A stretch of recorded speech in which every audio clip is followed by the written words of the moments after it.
Could 2025 be the year the White Stripes make their long-awaited return? What if Jack and Meg White reunite for one iconic performance at the Rock and Roll Hall of Fame? This year's Rock Hall ballot is stacked. Oasis, Soundgarden, The Black Crowes, Bad Company, and yes, the White Stripes. Jack and Meg's eligibility has been the topic of discussion ever since Elephant cemented their place in rock history 2 decades ago. But now their nomination raises a new question. Will they take the stage together one last time? The Rock Hall has a long history of bringing legendary acts back together, sometimes for just one night, sometimes for something bigger. And the White Stripes? They've been silent for over a decade, officially breaking up in 2011. But the demand for a reunion? It's never faded. Jack White has stayed busy, crafting a remarkable solo career and leading the Raconteurs in the dead weather. But Meg? She's been off the grid since their final shows in 2007. The mystery surrounding her only adds to the mythos of the White Stripes. Imagine the energy. The drum intro to Icky Thump echoing through the venue. Jack White's signature slide guitar wailing on Dead Leaves and the Dirty Ground. The crowd roaring as Meg takes her place behind the kit for the first time in nearly 20 years. It would be the moment of the night. Monday, your 6th studio album. What I find phenomenal is you recorded it in, 3 weeks? True.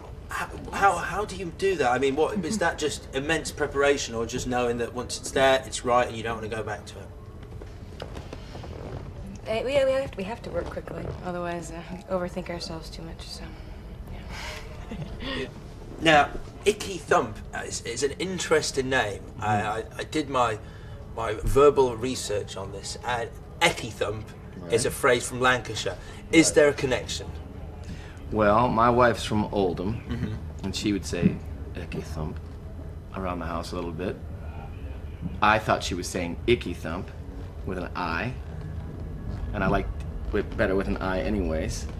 I like the metaphors that kind of came out. You know, it's nice to take a phrase and see if you can try to create something new out of it, and maybe take a new spin on it.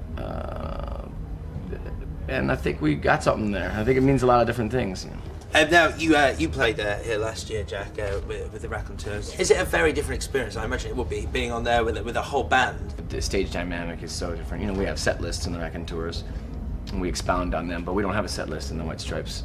Those are some main difference. I mean, that's a big enough difference right there, you know. You don't have a set list? No, sir. How? Sir. Custom made for you. Every night. Some basic level of telepathy, Meg? Low level, yes. Do you just know? I mean, do you? How? I like to keep it on edge. You know, we go out there. It makes it sure that it's probably going to be something unique. You know, we want every show to be different, and we want it to be custom made for you, the listener, and everyone who's there out in the crowd that day. You know, we really do.